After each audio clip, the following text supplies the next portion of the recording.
Mega power star Ram Charan Hyderabad cricket జట్టుని కొనుగోలు చేశారు. అయితే ఇది ఐపీఎల్లో కాదు, ఐఎస్పీఎల్ ఇండియన్ స్ట్రీట్ ప్రీమియర్ లీగ్లో. ఈ విషయాన్ని ఆయనే స్వయంగా ప్రకటించారు. ప్రస్తుతం తాజాగా రామ్ చరణ్ మన గల్లీ క్రికెట్ని ఎంతో చక్కగా సంస్కృతిని సెలబ్రేట్ చేసుకోవడానికి ఈ వెంచర్ ఉపయోగపడుతుందని రామ్ చరణ్ తెలిపారు. ఐఎస్పీఎల్లో హైదరాబాద్ జట్టును మెరుగుపరుస్తూ చిరస్మరణమైన క్షణాలను ఆస్వాదించడానికి తనతో చేరాలని ఆయన పిలుపునిచ్చారు. ఐఎస్పీఎల్లో హైదరాబాద్ జట్టుకు రామ్ చరణ్ యజమాని కాగా, ముంబై జట్టుకు బిగ్ బి అమితాబ్ బచ్చన్, శ్రీనగర్ జట్టుకు అక్షయ్ కుమార్, బెంగళూరు జట్టుకి హృతిక్ రోషన్ యజమానులు కావడం విశేషం. ఇక ఈ గల్లీ విషయానికొస్తే T10 ఫార్మాట్లో జరిగే టెన్నిస్ క్రికెట్ లీగ్ ఇది.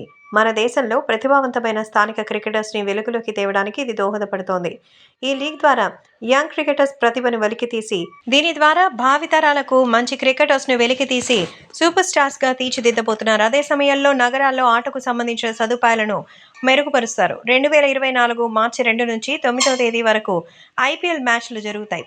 గల్లీ క్రికెట్కు స్టేడియంలో జరిగే ప్రొఫెషనల్ గేమ్కి మధ్య ఉన్న గ్యాప్ని పూడ్చడానికే ఐఎస్పీఎల్ కట్టుబడి ఉందని వెబ్సైట్లో పేర్కొన్నారు. గల్లీ క్రికెట్తో సత్తా చాటే యంగ్ అండ్ టాలెంటెడ్ ఆటగాళ్లు తదుపరి దశకు చేరుకోవడానికి ఈ లీగ్ ఉపయోగపడుతుంది. మన దేశంలో అన్ని రాష్ట్రాల క్రికెటర్స్ ఈ లీగ్ సెలెక్షన్స్ ప్రక్రియలో పాల్గొనొచ్చు. సో www.ispl-t10.com వెబ్సైట్లోకి లాగిన్ కావడం ద్వారా ఈ లీగ్లో మీ పేరును రిజిస్టర్ చేసుకోవచ్చు.